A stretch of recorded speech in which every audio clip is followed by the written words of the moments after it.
74, le podcast vélo de Specialized avec Michael Carminati. Amis cyclistes, aujourd'hui on parle d'un sport mécanique qui mélange le son harmonieux d'une tronçonneuse et d'un stand de tir de fête foraine.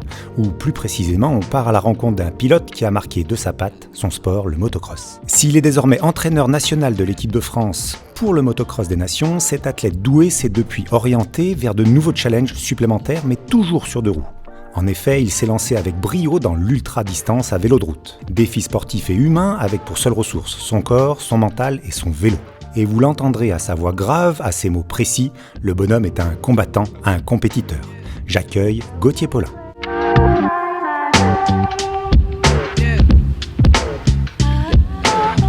Vous écoutez 74, le podcast vélo de Specialized. Bonjour Gauthier. Bonjour Mika. Merci d'avoir répondu à notre invitation. Merci à toi de me recevoir ici au siège SP France. Exactement. On est ici dans le siège SP à Valence. Donc, pour ceux qui nous écoutent en podcast, vous le verrez, vous pourrez voir cet entretien avec Gauthier sur notre chaîne YouTube. Gauthier nous fait l'immense honneur d'être là. Ça, c'est vraiment cool. Gauthier, tu es venu aujourd'hui pour faire un Retool Fit sur ton nouveau Specialized Roubaix. Exactement. Je suis ici pour faire ce Retool Fit qui s'est bien déroulé. Je suis comme un enfant le jour de Noël, j'ai un nouveau cadeau et un vélo avec lequel je vais créer plein de souvenirs et sur lequel je me sens bien. On a peaufiné quelques réglages, donc je me réjouis d'aller rouler. On va reparler un petit peu après de tout ce process Retool Fit et puis aussi de tes vélos, parce que c'est un des sujets passionnants pour toi et pour nous. Gauthier, on va commencer par parler de tes origines. Je sais que tu es un Varois, né à Draguignan. Exactement. Tu as gardé un amour de cette région. Tu es parti passer un moment habiter ailleurs. Et là, tu es revenu. Donc, un véritable amour pour ce département, pour cette région. J'ai eu la chance, si je puis dire, dans ma vie de pouvoir, avec une petite punaise, mettre la punaise où je voulais, où on voulait, parce que avec ma famille, pour revenir habiter là, j'ai choisi. Et c'est une vraie chance dans la vie, donc j'ai choisi je suis dans un petit village qui s'appelle La Motte, proche entre Draguignan et le bord de mer, proche de Sainte-Maxime. Et donc là, je me sens bien. La roche, l'hiver, quand tu passes en vélo, tu ressens cette chaleur. La verdure, les pins parasols, cet aspect aussi hiver qui est un petit peu moins, si je puis dire, ténébreux, où tous les chênes ont perdu leurs feuilles. Non, moi là, j'ai des pins parasols et des chênes lièges qui gardent cet aspect verdure. Donc je me sens bien. Donc c'est vraiment l'aspect humain, familial, le climat. Et puis on a tous les aspects, je ne rentrais pas là-dedans, mais positifs, négatifs de la France. Et j'aime les Français, je me sens bien en France. J'aime ce côté laxiste parce qu'on a beaucoup de liberté. Donc il faut un petit peu de laxisme. On n'est pas comme aux États-Unis où dès qu'il y a une erreur, directement on se fait tirer dessus. Et donc je me sens bien, je me sens libre. Je me sens libre de faire toute chose et je trouve qu'on est quand même juste dans l'équilibre de vie et ça c'est essentiel avec une belle sécurité au niveau de la santé. Donc voilà, c'est là où aujourd'hui ma fille grandit et là où je m'épanouis. Qu'est-ce que tu trouves dans ta famille aujourd'hui? Ça a toujours été une force pour toi, que ce soit tes parents avant ou maintenant justement ta femme et ta fille? C'est quelque chose qui est très très fort et très important? Ouais, c'est très fort, très important. J'ai toujours eu besoin de stabilité parce que je suis curieux et je me disperse facilement. Mon gros point positif, c'est la curiosité et l'envie d'apprendre plein de choses. Mon gros point négatif, ça l'est aussi. Je suis mon propre ennemi. Donc c'est vrai que la famille, c'est important pour moi, même si je suis parti tôt. J'ai des parents qui sont séparés, qui se sont remis ensemble par la suite, mais à la base, je suis parti tôt de la maison et seul. Donc je ne suis pas quelqu'un qui passe des journées au téléphone. Je donne peu de nouvelles, mais par contre, c'est pas parce que je donne pas de nouvelles que je pense pas aux autres, à mes amis ou à ma famille. Et non, c'est vrai que je suis proche de la famille. Encore une fois, je suis pas extrémiste, mais il me semble que j'ai un équilibre juste.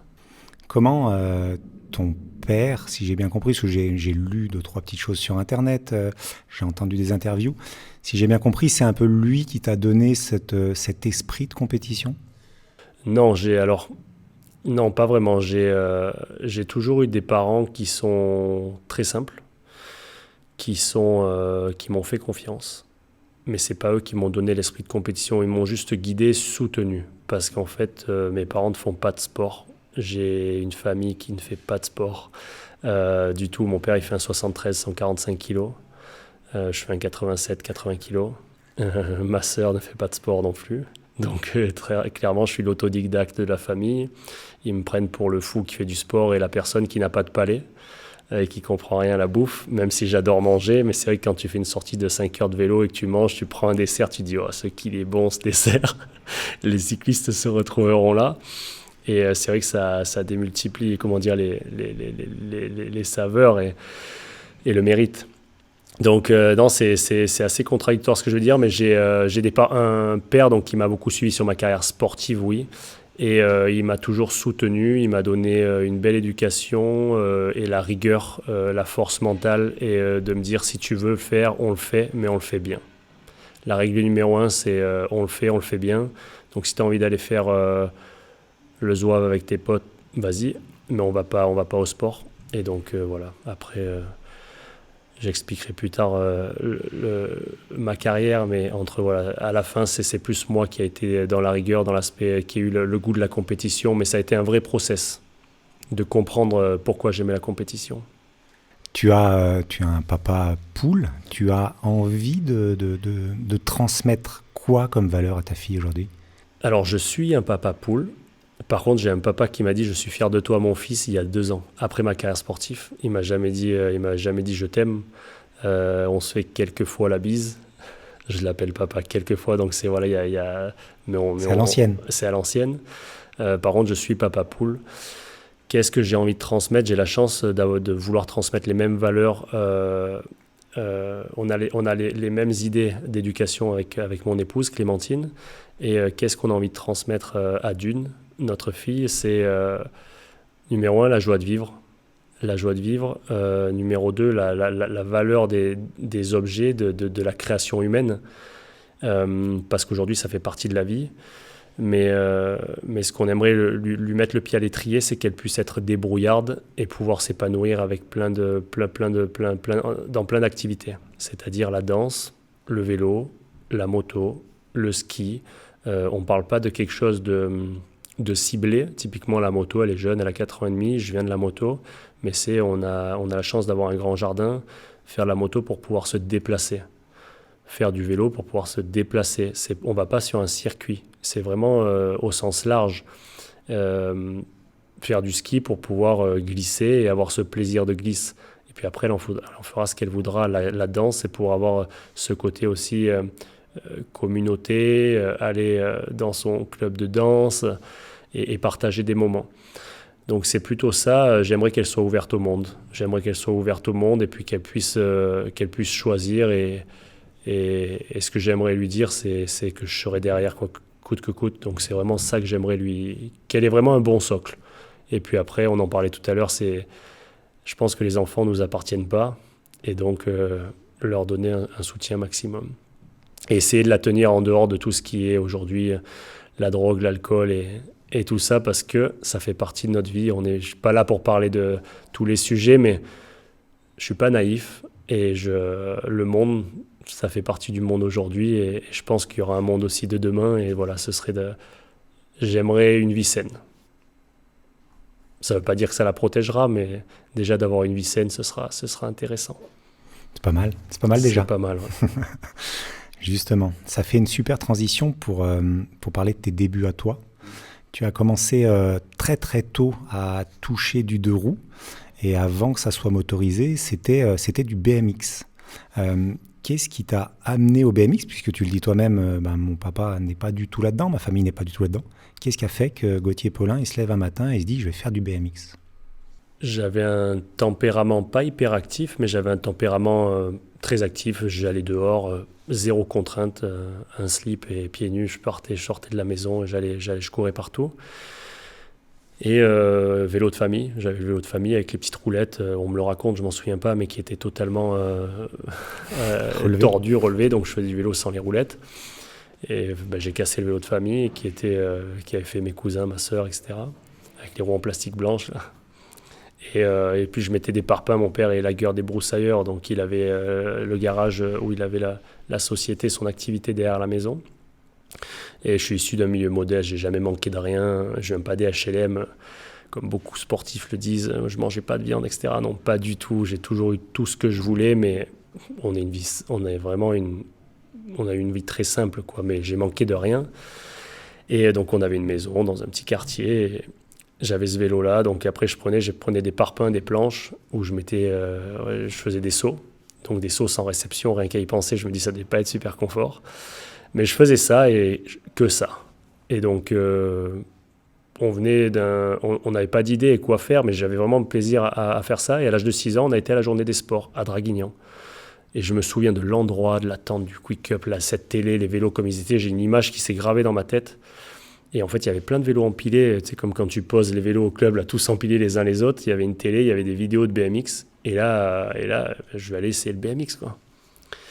Et j'arrive au BMX, je me dis, mais c'est le Graal, quoi. C'est comme ce jour-là, j'ai gagné au loto. Et donc j'ai commencé le BMX, j'ai demandé à mes parents si je pouvais avoir un vélo cramé au lieu d'un vélo chromé. Petit lapsus. Et donc j'ai eu le vélo cramé. Et puis voilà, j'ai commencé à faire du vélo à l'âge de 6 ans, du BMX, où j'ai rencontré tous mes copains qui sont devenus mes amis, que j'ai encore aujourd'hui. Et puis là, ça a été une belle école de la vie jusqu'à l'âge de 12 ans. Voilà comment j'ai commencé le BMX. J'ai commencé les compétitions directement, régionales, puis championnat de France, puis championnat d'Europe, puis championnat du monde, jusqu'à être titré en championnat du monde. 99. En 99. Après, j'ai mes parents qui sont saignés pour que je puisse partir aux États-Unis faire un championnat du monde où je me qualifie pas en finale. J'étais en tête, j'assurais en demi, je me fais passer, donc je passe 3, ils prenaient les 4 premiers. Et en fait, c'était en indoor. Et il y a un carton. Et le 1, 2, 3 par terre. Le vélo du carton des mecs de derrière traverse la piste. Il y avait l'arrivée à 20 mètres. Et les 3 premiers, on s'empile. Et là, du coup, ceux qui passent, c'est 4, 5, 6, 7 qui sont qualifs. Et donc, je regarde le lendemain la finale comme ça. Et ça, très dur parce que je me mettais beaucoup de pression. J'avais envie de bien faire. J'avais pas de pression de mes parents, etc. Même si je savais que c'était très difficile d'être là-bas. À l'époque, $1, ça coûtait 2 €. Donc c'était compliqué. Et du coup, je me mettais beaucoup de pression. Après, je suis parti en Argentine, où pareil, je tombe en finale, je fais 6. Donc toujours avec les parents qui aident financièrement. Derrière, ça nous coûtait, voilà, c'était ce déplacement qui était cher. Après, le reste, c'était des déplacements assez classiques, où on partait avec la voiture de famille. Mais donc, ils m'ont amené 2 fois au championnat du monde, une fois aux États-Unis, une fois en Argentine. Déjà, j'ai été champion du monde en France à l'âge de 10 ans, en 99. Et puis après, à l'âge de 11 et 12 ans, je suis parti on est aux États-Unis et en Argentine.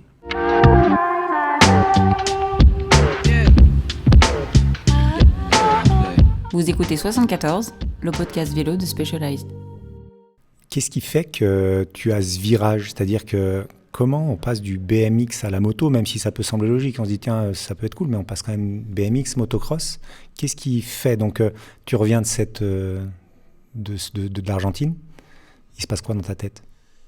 Alors déjà, j'en avais marre de me mettre la pression. J'en avais marre de me mettre la pression comme ça, mais ça c'est tout intérieur. Là je parle, on est sur ce podcast, mais c'est pas des paroles que je dis à mes parents, c'est vraiment quelque chose que j'intériorise.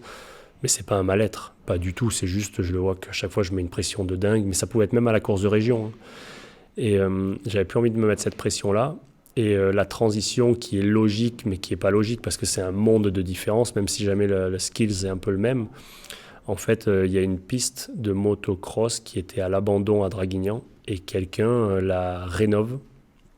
Ça a été très éphémère parce qu'avant d'avoir toutes les autorisations, etc., ils ont commencé à faire rouler les motos, le bruit, etc. Donc elle a rapidement fermé. Et donc cette piste-là, je vais voir rouler. Et mon rêve maintenant, c'est de faire de la moto. Mais j'ai pas d'idée, j'ai pas derrière la tête. C'est pas comme aujourd'hui où la majeure partie des gens te disent si j'avais su, j'aurais pu faire du football parce que les contrats sont bons, ou j'aurais fait de la F1.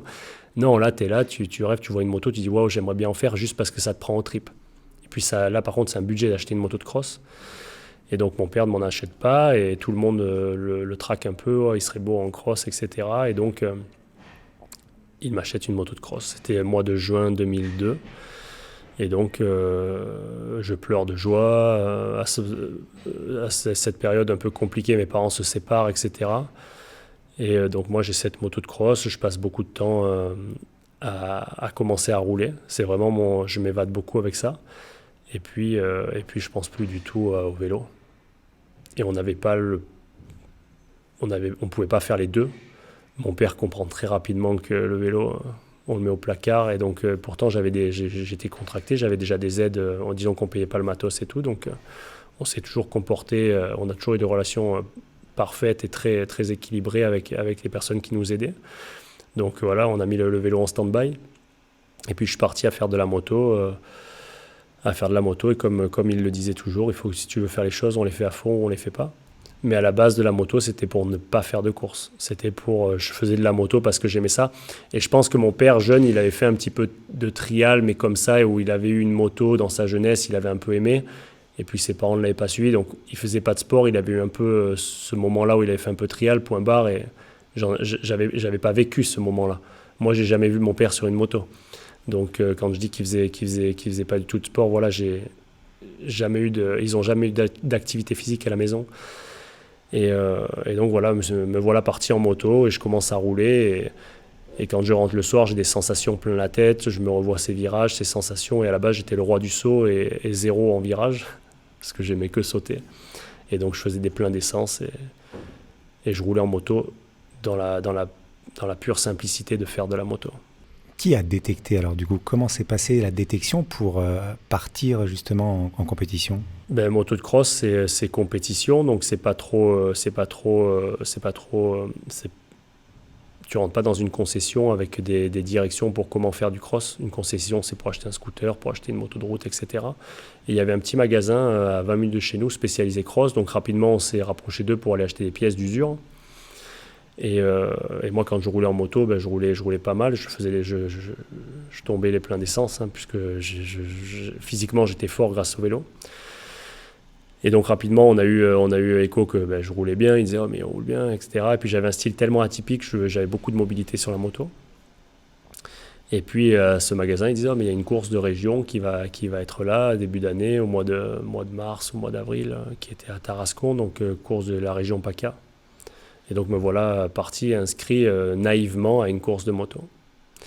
Et j'arrive à cette course de moto, je me souviens, là j'ai cette image gravée, il y a des genres de barrières et je suis assis je suis sur ma moto avant les essais, à côté d'un pilote qui fait du championnat de France cadet, qui a fait carrière aussi, qui a eu une carrière nationale, pas internationale. Et en fait je connais personne et première course, on m'explique les grilles en BMX, elles tombent vers l'avant. Et en motocross, tu es reculé, elle tombe vers l'arrière. C'est une herse, quoi. Et donc, il faut regarder le système. On te montre 15 secondes. C'est tout un système différent. Et donc, on m'explique comment est faite la grille. Mais j'avais vraiment des réflexes et j'étais déjà à haut niveau en BMX. Et donc là, quand j'arrive, premier départ, premier all shot. Donc, je pars en tête. Et puis, en motocross, en BMX, c'était un tour. Donc, c'était vraiment, on allait au coude à coude. Et en motocross, il y avait un peu plus d'ouverture. C'était un peu plus light. Et première course, je gagne. Et c'était assez incroyable, de gagner parce que je m'attendais pas à ça. Ça dure combien de courses? Ça durait, alors actuellement en Grand Prix c'est 30 minutes plus 2 tours, là ça devait être des manches de 10 minutes plus D'accord. Un tour, quelque chose. J'ai oublié une part très très importante, c'est que quand j'ai eu ma moto, on a été voir une course. J'ai oublié de le mentionner. Et en fait, quand je suis allé voir une course, il y avait des gros sauts en moto. Parce que moi, en BMX, je faisais des sauts. Mais là, en moto, il y avait des gros sauts. C'était à Pernes-les-Fontaines. Et je me souviens arriver à pied et tout. On se gare, on va voir. Et c'était les 85 cm3. Donc, c'était la catégorie des jeunes de 12 à 15 ans. Et là, j'entends le bruit. Je vois deux mecs qui passent. C'était à l'époque deux espoirs qui étaient en équipe de France qui roulaient du top. Et là, je les vois passer, ça me met encore la chair de poule. Je vois deux ovnis. Fou. Et je me dis, mais là, c'est pas possible. Genre, je suis au creux de la vague. La vague, elle fait 20 mètres de haut. Moi, je suis au creux, je pars de zéro, mais eux, ils sont au sommet, quoi. Parce qu'en BMX, j'étais parti jeune, avec un caractère, des entraînements. Et donc, de jeune, tout le monde commence à l'âge de 6 ans. Donc, en fait, finalement, j'ai surfé le haut de la vague. Je me suis construit et j'étais champion. Donc, j'ai jamais connu le creux. Là, quand j'ai changé de catégorie, j'ai appris à passer l'embrayage, j'ai appris à faire de la moto dans la simplicité, et je suis allé voir cette course. Et là, je me suis dit, mais pour moi, un saut comme ça, je ne pouvais pas le faire. Moi, je ne me serais pas senti capable. Et ça m'a vraiment mis un choc. Mais ça m'a pas fait peur parce que je me projetais pas en fait, j'étais dans le moment présent. Et après, donc j'ai commencé à faire les courses. Je suis arrivé à ma première course, j'ai gagné. Premièrement, je gagne. Deuxièmement, je fais 3. Après, pas toutes les courses ont été comme ça. Après, j'ai connu faire un peu derrière, etc. Mais la première, je la gagne. Donc c'est un petit peu le truc qui m'a fait comprendre que finalement, j'avais arrêté le BMX à cause de la compétition. Et là, je suis revenu en moto et j'ai eu goût à reprendre la compétition. Et déjà, à cet âge-là, j'ai un déclic mental. J'arrive à percevoir qui je suis et que je suis un compétiteur et que je vis pour la compétition. Donc déjà, là, à l'âge de 13 ans, je vois que, donc j'avais 13 ans, 2003, j'aime la compétition. Et donc ça, c'est un gros changement de vie parce que ma vie, c'était la compétition. Et je l'ai compris déjà à l'âge de 13 ans. Je suis fait pour ça. Ouais. Maintenant, non, pas je suis fait pour ça, c'est j'aime ça. J'aime ça. J'aime me confronter aux autres. Et quand je fais quelque chose, je veux me battre contre quelqu'un, quoi. Mais du coup, ce stress, cette gestion du stress de la compétition que tu avais fait quitter le BMX, tu t'es dit, ça, il va falloir maintenant que je le gère parce que là, il n'y a pas moyen que je le lâche. Ouais, mais du coup, non. Alors, pour être honnête, c'est pas quelque chose que j'ai dû gérer, ça m'a plus enlevé un sac à dos, quoi. Parce que vu que je savais que j'aimais ça, j'étais confronté à ça, maintenant, ça faisait partie de moi. Ça faisait partie de moi, ce fait d'être compétiteur. Donc, en fait, d'un seul coup, ça m'a donné plus de goût à ça. Et donc, j'ai fait cette première saison de course de région. Mes parents, donc là, c'était un peu compliqué, etc. Donc j'ai loupé pas mal d'épreuves. Mais bon, j'étais jeune, j'avais 12 ans, donc j'avais l'été. C'était OK, quoi. Et puis après, on est parti en championnat de France. Et j'ai fait le scénario parfait. J'ai fait une année en championnat régional, une année en championnat de France minime, une année en championnat de France cadet. Donc tout ça, c'est sur la même cylindrée. C'est des petites motos, ce sont des 85 cm3. Et après, il y a le gros changement où tu passes à la moto qui est pour la taille adulte, 125 cm3. Et là où tu passes en junior. Et junior, c'est vraiment le centre de formation pour passer élite, quoi. Et donc, je fais junior. J'ai une petite blessure, première blessure parce que je ne m'étais jamais pris un gros carton. Et la première épreuve, je tombe, je me fais rouler dessus, un peu secoué. Et en fait, je reviens à la compétition, etc. Et là, je suis détecté par une équipe officielle. Je signe officiel et de là je pars vivre en Italie parce que la première année mon père m'amenait une fois la semaine, la deuxième année 2 fois la semaine à l'entraînement, la troisième on essayait d'y aller 3 fois mais c'était compliqué. Et si jamais tu veux faire les choses bien, et donc les déplacements étaient longs, etc. Donc voilà, je suis passé, après j'ai signé pro. J'ai eu le train et là, par contre, ça a pro été... en 2006, hein, c'est ça, tu signes pro en 2006, ouais. Ok, à l'âge de 16 ans. À l'âge de 16 ans. Ok. 16 ans, et du coup, j'avais une qualité, c'est que j'avais jamais... je m'entraînais dur physiquement, mais seul. J'avais aucune orientation, donc j'allais à la salle de sport, je faisais mes circuits training, je faisais mon cardio, je m'entraînais en moto. Ça, tu l'avais appris toi tout seul, en autodidacte. Ouais. Okay. Je sortais de l'école, je vivais chez ma mère la semaine et je partais prendre le goûter. Par contre, la nutrition, je n'étais pas autodidacte. Là, je faisais la brioche au sucre avec un petit coup de Kinder Bueno. Et après, je repartais, j'allais au sport. Et puis, je m'entraînais, je me faisais 20 minutes cardio, circuit training, 20 minutes de gainage. Je ciblais à peu près ce qu'il me fallait. Et puis, j'essaie de travailler faible intensité parce que le BMX, ça a été toujours beaucoup d'intensité, c'était plus court. J'avais pas Internet à l'époque parce que moi, le BMX, on était encore au Minitel. Et là, j'avais à peine un téléphone portable, donc j'arrivais pas... Il n'y avait pas la recette pour faire prendre la mayonnaise, quoi. On la connaissait pas. Et du coup, je m'entraînais comme je pouvais, mais je me posais pas de questions, je faisais mon truc. Donc en soi, j'étais confiant. Et puis après, quand j'ai signé pro, là, j'ai eu... Du coup, je suis parti vivre en Italie et là, j'ai eu un entraîneur. J'ai eu un mécano qui était mon chauffeur. J'ai eu mon appartement, je vivais avec mon mécano. Ça a été une période un peu compliquée. Ouais, mon mécano avait à peu près la cinquantaine, on était dans la même chambre, il y avait un Velux et il ne le fermait pas, il regardait la télé jusqu'à 1h du mat. Moi, pour m'endormir, j'avais du mal. Mais je savais que quand je fermais les yeux, j'étais là pour une mission.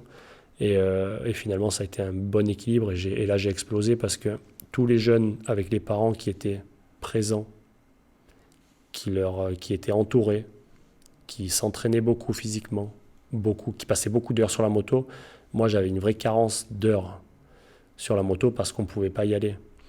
Et de ce fait, quand là, j'ai signé pro, mon tremplin, il a été x2, très rapidement. Et j'avais compris ce jour où j'ai eu le coup de téléphone pour partir faire des essais, c'était le jour de la fête de la musique. Je m'en souviens toute ma vie, et là, je sais que c'est le moment. Je sais qu'il n'y en aura pas deux, et c'est le train, il passe qu'une fois. Et du coup, là, ça a été mon tremplin. Et de ce jour-là, je suis parti sur le plateau international. Et puis j'ai fait la carrière moto que j'ai fait, que vous connaissez. Enfin, je pense que les spectateurs... Justement, on va en parler un tout petit peu. Est-ce que tu peux, parce que oui, effectivement, on a pas mal de cyclistes ou de VTTistes en face qui connaissent peut-être comme moi pas forcément le motocross. Le MXGP, donc tu as fait toute ta carrière là-dedans. C'est quoi? Ça correspond à quoi? Quelle catégorie il y a? Alors le MXGP, si je peux donner un exemple un peu plus commercial, il y a la F1 en voiture sur le tarmac et il y a le WRC en voiture sur terre. Après, il y a le MotoGP en moto sur le tarmac et il y a le motocross sur terre. Le motocross MXGP, c'est le championnat du monde MXGP. Pour ceux, après en motocross, il y a aussi le championnat, dont le MXGP, c'est le championnat du monde. On a le même calendrier que le MotoGP, quasiment. Enfin, c'est pas le même, mais c'est la même idée. Donc, on a des grands prix dans le monde entier. On a 20 grands prix. Et on s'est déplacé à l'international, aux États-Unis, en Argentine, au Mexique, au Brésil, au Qatar, en Thaïlande. Et puis en Europe. C'est combien de compétitions dans l'année? 20 grands prix. Et c'est possible d'être régulier, c'est-à-dire que ça va de quand à quand? Alors, au début de ma carrière, avec 14 Grands Prix, ça attaquait d'avril jusqu'à août-septembre. Et puis après, c'est monté en grade et on a 20 Grands Prix de fin février à début octobre. Et donc, il y a un championnat du monde, mais il n'y a pas de... C'est pas comme le vélo de DH, par exemple, où il y a une World Cup et un championnat du monde. C'est pas la Coupe du Monde et un championnat du monde. Donc nous, c'est vraiment un championnat comme la Formule 1 sur 20 épreuves. Et à la fin de ces 20 épreuves, le plus régulier est champion. Et à la fin de cette année-là, il y a une épreuve qui s'appelle le Motocross des Nations, où là, chaque nation sélectionne ses 3 meilleurs pilotes et les aligne pour une épreuve qui, elle, est une épreuve, un championnat du monde par équipe, qui aussi donne un titre de champion du monde. Donc il y a le championnat du monde et le motocross des nations, en quelques mots. Tu as été cassé donc pas mal de fois, tu l'as dit, ouais. Physiquement. Oui. Quand on sait la minutie d'un athlète sur ses performances, c'est-à-dire que c'est une machine finement réglée, surtout sur le motocross où ça demande un effort physique régulier, une constance, toutes ces choses-là. Comment on fait pour revenir? C'est-à-dire que le problème, c'est que quand on se casse et comme tu dis, on est dans son canapé finalement en train de guérir. En dépression. Comment on revient entre le moral exactement et le physique? Alors, pour les auditeurs, c'est vrai qu'après on parlera de vélo parce que je fais beaucoup de vélo aussi et j'aurais tant de choses à dire. Mais en moto, pour donner une image, c'est vrai que beaucoup de personnes pensent qu'on est assis sur une selle et on accélère. C'est un sport il y a tant de sports qui sont très durs. Le motocross, je ne vais pas dire mon sport, je vais dire le motocross est un sport très difficile. Si pour les personnes qui connaissent beaucoup les data, parce que dans le vélo vous êtes beaucoup data, on est beaucoup data, j'en fais partie. Le motocross, c'est très difficile au niveau musculaire et au niveau cardio. C'est-à-dire qu'on fait des manches de 30 minutes plus 2 à 185 pulsations de moyenne. Les 185 pulsations sont aussi dues aux apnées, au focus, à la concentration, mais c'est très très dur musculaire et cardio. Pour toutes les blessures, les fois où j'étais sur le canapé, c'est le roller coaster, c'est l'ascenseur émotionnel que tous les sportifs ont. On n'appelle pas ça la dépression parce que ça ne fait pas partie de notre dictionnaire, mais on est en dépression clairement. Quand tu te fais mal et que tu as la culpabilité de t'être fait mal, tu vois les autres s'entraîner, mais toi il faut que tu prennes ton mal en patience. J'ai vécu des moments comme ça, mais j'ai toujours, disons que j'étais un placement garanti. Quand je roulais, j'ai fini, je pense, presque 80% de mes saisons dans un top 3, si ce n'est top 5 mondial. Et puis j'étais très rigoureux sur la mise au point de ma moto, j'étais très rigoureux sur... je me suis mis très tôt avec mon épouse, j'ai eu une stabilité aussi dans ma vie personnelle, c'était très important. Elle m'a aidé au niveau de la nutrition, mes plans avec mon entraîneur, j'ai toujours eu un petit cocon mais très très solide. Et pour en revenir à la blessure, j'avais la recette pour la victoire. C'est-à-dire que quand je gagnais, je me posais la question pourquoi j'ai gagné. Et de ce fait, j'écrivais sur mon iPhone, je mettais les notes et je mettais le mindset dans lequel j'étais. Je mettais mes routines parce que mes routines étaient changeantes pour les départs, l'alimentation, etc. Donc sur le long terme, j'ai créé de la data. La data qui était simple, peut-être anodine, mais qui était très importante.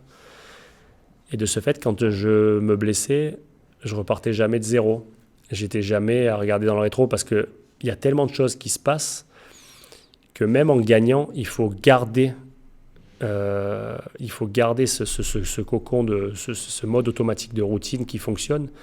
Pourquoi ? Parce que des fois, des trucs tout bêtes, je pense à un nageur quand il s'entraîne, si jamais tu lui rappelles pas les bases, quelquefois, même si jamais tu es pro, tu les perds et des fois, tu dois les retravailler. Et quand tu comprends ça, que le sport est éphémère, que quand tu es arrivé, quand tu penses être arrivé, c'est le moment où tu commences... le hard landing, comme ils disent, c'est le moment où ça va plus. Tout ça, voilà, il faut toujours remettre en question, il faut savoir que tout ça est éphémère et que tu n'es jamais arrivé et que c'est que par la force du travail, la rigueur, la discipline. Et donc j'ai grandi dans ce monde-là et ça a été compliqué parce que j'étais très curieux de beaucoup de choses et donc j'étais dans la contrainte permanente. J'étais petit garçon du Sud qui habitait loin du soleil et qui allait travailler son revers plutôt que son coup droit. Et du coup, j'ai eu beaucoup de moments où c'était très difficile parce qu'il fallait que je sois prêt sur tout type de conditions. Et donc, quand j'étais aux Pays-Bas, en Hollande, dans 2 mètres de sable, il pleuvait et il faisait très froid, alors que dans le sud, il faisait 30 degrés, etc. Mais il fallait que je progresse dans ces conditions-là. Donc, j'ai gagné des grands prix sur tout type de sol. Les grands prix boueux, sablonneux, durs, sur terre. J'étais vraiment très complet. C'est pour ça que je faisais peur aussi, parce que peu importe, je ne regardais pas la météo, quoi. Donc voilà, et ça dans la vie, donc pour parler des blessures, j'ai eu de dures blessures, vertèbres, genoux, tibia, épaules, etc. Mais je les ai toujours très bien gérées. Il y a l'aspect mécanique, mais il y a aussi les blessures, elles arrivent pour quelque chose. C'est pas forcément pour quelque chose de négatif, c'est pas parce que tu penses à autre chose que tu te blesses. Non, mais des fois, il y a trop de travail, des fois... Moi, c'était rarement pas assez. Mais quand il n'y a plus d'essence dans une Ferrari, mon médecin, il dit, elle démarre pas. Donc c'est encore une fois la justesse d'être bien sur la balance, et puis des fois fatigué, des fois... En général, tu comprends quand tu prends du recul et tu tires le bilan annuel d'une société. Dans le sport, tu tires le bilan toutes les semaines, quoi. Avec le corps. Avec le corps. Et dans le sport aussi, tu gères l'émotionnel de toute ton équipe. Et ça, c'est pas facile quand tu dois rassurer toute une équipe, parce que tu donnes une victoire à une équipe et tu leur donnes des ailes, comme tu donnes des ailes personnellement à toi-même. Mais si jamais ça va pas, eux veulent t'aider aussi. Et ton équipe est dans le mal, quoi. Elle a du mal. Donc là-dessus, c'est toute cette émotion-là qui est compliquée. Donc le sport est magnifique, mais les années, c'est pour ça que tout ça réuni, ça use au bout des années.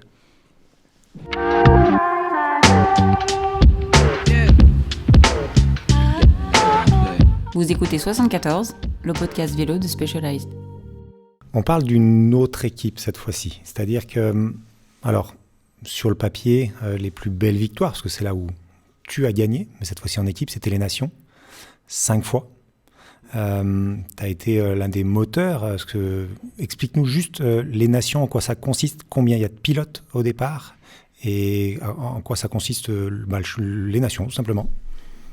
Alors, le motocross des Nations, c'est chaque pays, chaque nation sélectionne 3 pilotes pour les aligner sur le départ d'un championnat du monde par équipe. Cette sélection-là, elle est faite à la fin de la saison pour une course qui est après le championnat du monde. Et donc en France, on a quand même un bon réservoir de bons pilotes. Et puis les nations, auparavant, il y a eu à un moment donné toutes les nations qui étaient représentées, après un peu moins. Et avant le début de ma carrière, il y avait vraiment tout le monde. États-Unis, Belgique, France, Espagne, Portugal, Angleterre, etc. Donc c'est un championnat du monde, par équipe. Et donc 3 pilotes. Un pilote en catégorie 250, un pilote en catégorie 450, donc catégorie reine, et un pilote open, c'est-à-dire on a le choix de mettre une 250 ou une 450 comme on veut. Et donc le résultat de ces 3 pilotes cumulés donne un titre de champion du monde à la nation, et individuellement il y a une plaque or sur la personne qui gagne la catégorie. Donc je ne sais pas si je l'ai bien représenté, mais ce championnat-là, c'est comme vous en DH, je prends cet exemple, c'est un peu, les Jeux Olympiques. C'est vraiment le moment où, en BMX par exemple, je regarde peut-être pas les championnats du monde, mais je regarde les Jeux Olympiques. Et là, c'est vraiment la course qui multiplie par 2 toutes les émotions de tout le monde, et les spectateurs, des fois ils vont pas au Grand Prix de France, championnat du monde, mais ils vont aux nations, quoi. Voilà. Comment t'expliques que tu as mis la balle au fond autant de fois justement sur ce type d'épreuve ? Alors j'ai été sélectionné 11 fois, c'est le plus grand nombre de sélections françaises. J'ai été quasiment à 100% de mes saisons depuis 2009. On a été champion du monde 5 fois, donc 5 fois, dont je me souviens plus, mais quasiment 4 fois d'affilée. Ouais. Et après tant de défaites, parce qu'on était à un moment donné, quand on a mis la machine en route en 2014, justement cette année-là où je me fais l'épaule et le pouce en fin d'année, c'est là où je reviens et je gagne les nations. Sur le plan personnel, je fais une journée parfaite, je fais 1 au chrono, 1 aux essais, 1 au chrono, 1 en première manche, 1 en deuxième. Donc c'était cool. Comment j'explique ? Déjà, le Moto3, c'est un sport individuel où tu as une adversité, on est 40 derrière la grille de départ. Donc tu joues des coudes, tu reçois des cailloux, ça met des gros blocs passes, donc tu te fais sortir ou tu sors le mec, il y a une vraie rivalité. Et là, il y a vraiment une unité.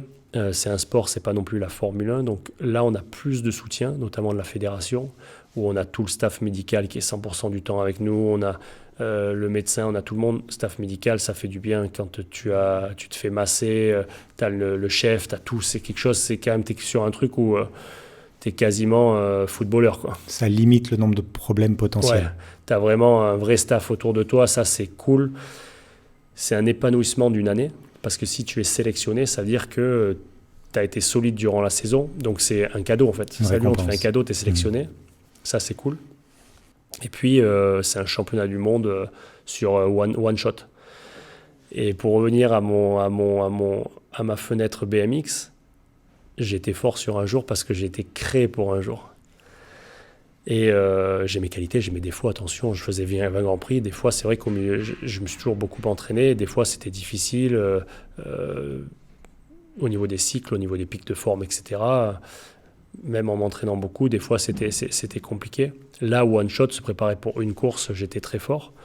Et donc, d'où ce fait, j'aimais bien fédérer, parce que je me suis installé sur un rôle de capitaine au fur et à mesure des années, avant que l'équipe de France recommence à gagner des titres, alors que le rôle de capitaine, personne ne l'avait.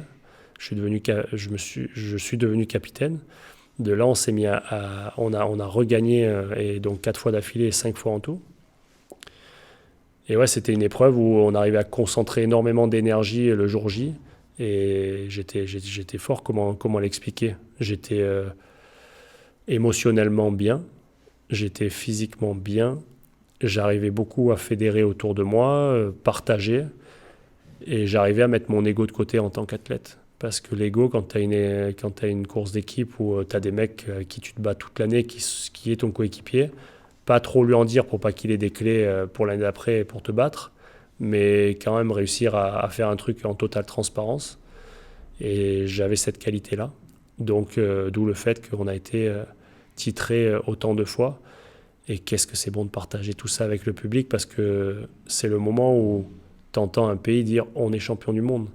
Et ça, c'est quand même vraiment bien de le sentir, de sentir une unité. Ça donne le sourire, quoi. Ça donne des vraies émotions. 2020, tu arrêtes ta carrière, tu l'as dit tout à l'heure.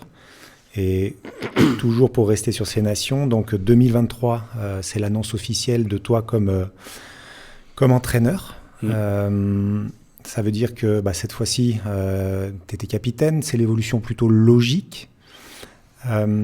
Comment s'est passée l'arrivée à cette place-là en 2023 ? Alors, il y a des sportifs que je respecte qui arrêtent leur carrière et tout est de la pipe et sortent et prennent 20 kilos et vivent leur vie. Moi, je suis passionné de sport, je me sens un peu redevable, j'aime ce que j'ai fait, voilà, j'ai tourné la page.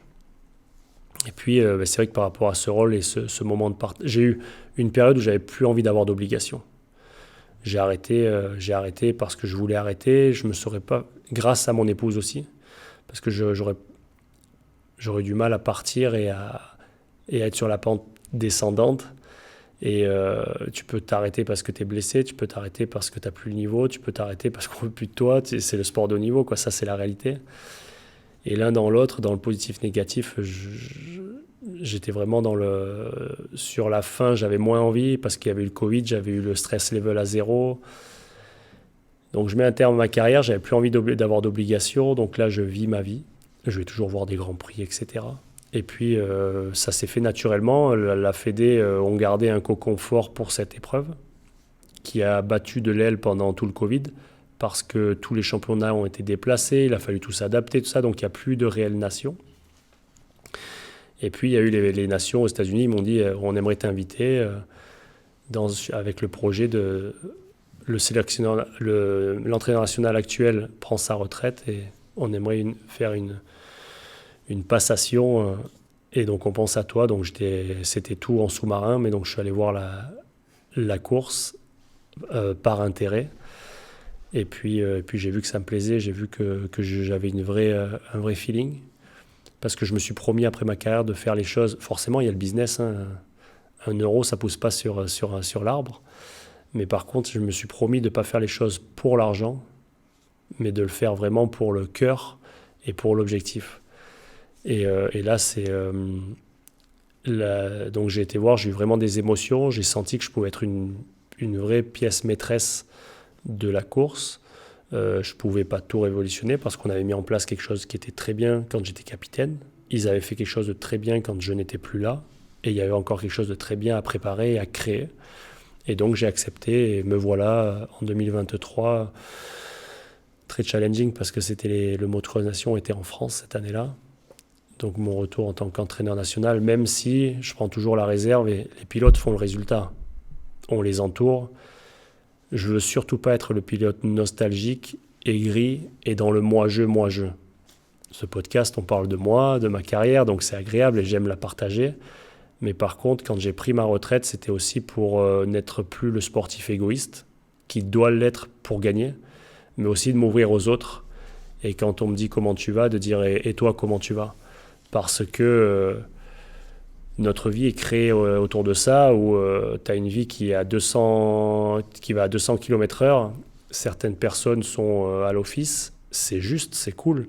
Mais c'est vrai qu'on a plus d'anecdotes et donc on vit tellement notre truc, on voit pas plus loin que le bout de notre nez parce qu'on est à fond dans notre carrière que tu manges, tu dors avec tes propres émotions. Et donc là, c'était très important pour moi de couper, pas avoir d'obligation et être prêt pour venir prendre de la hauteur par rapport à qui j'étais, Gauthier pilote, Gauthier sportif, et puis maintenant Gauthier ambassadeur, Gauthier entraîneur national, à disposition des autres, et qui fait ses activités, on en parlera après, vélo, pour faire du sport et que ce soit quelque chose de positif personnellement, mais pas par culpabilité de devoir faire un résultat, quoi.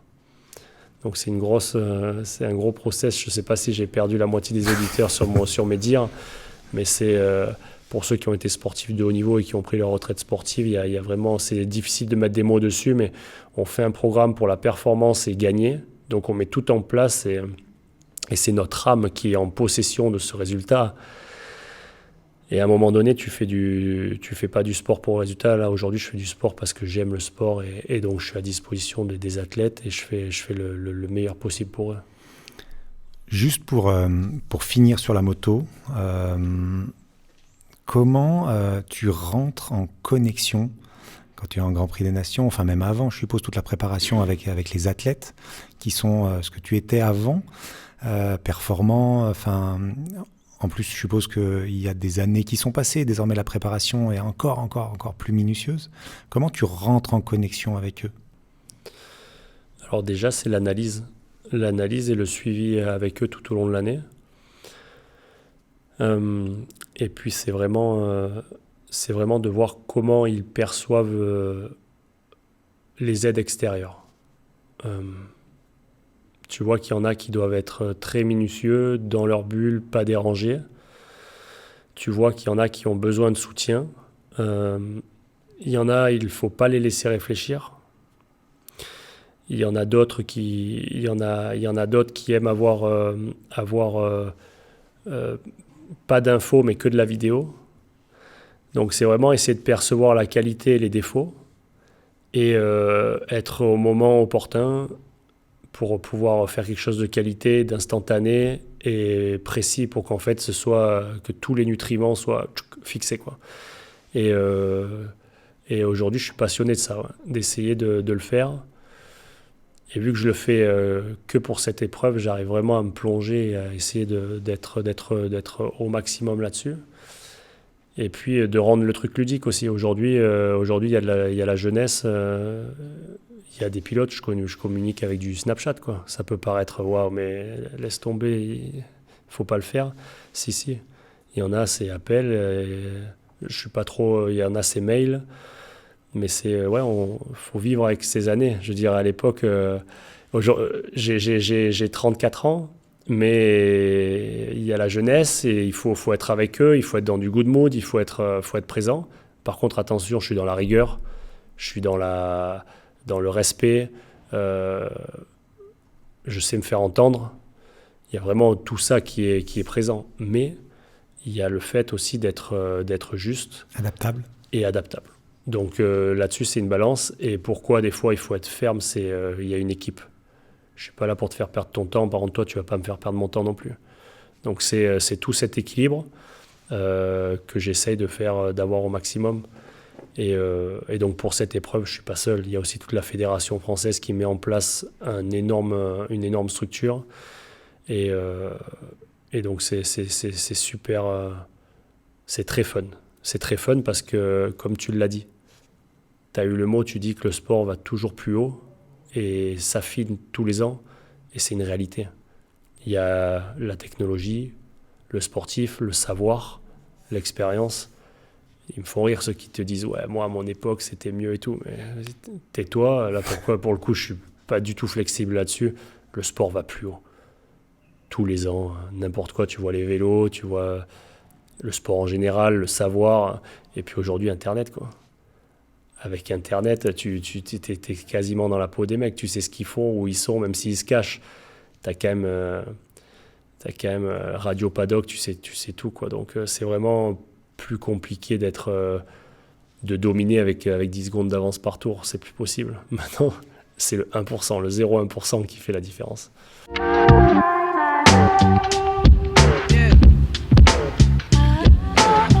Vous écoutez 74, le podcast vélo de Specialized. L'une de tes autres passions, c'est le vélo. Tu es ambassadeur Specialized depuis 2017. Ton premier vélo de route Specialized, c'était un Venge Vias. Je regrette de ne pas l'avoir dans le salon, celui-là. T'avais vraiment surkiffé le vélo ? Ah, déjà, la beauté de ce vélo. Alors, il y en a qui vont dire « Oh non !» et il y en a qui vont dire « Ah oui !» Mais c'était ce cintre. Et moi, j'avais le Vias avec le cintre qui remontait comme ça. Et ça, c'est coup de cœur pour moi.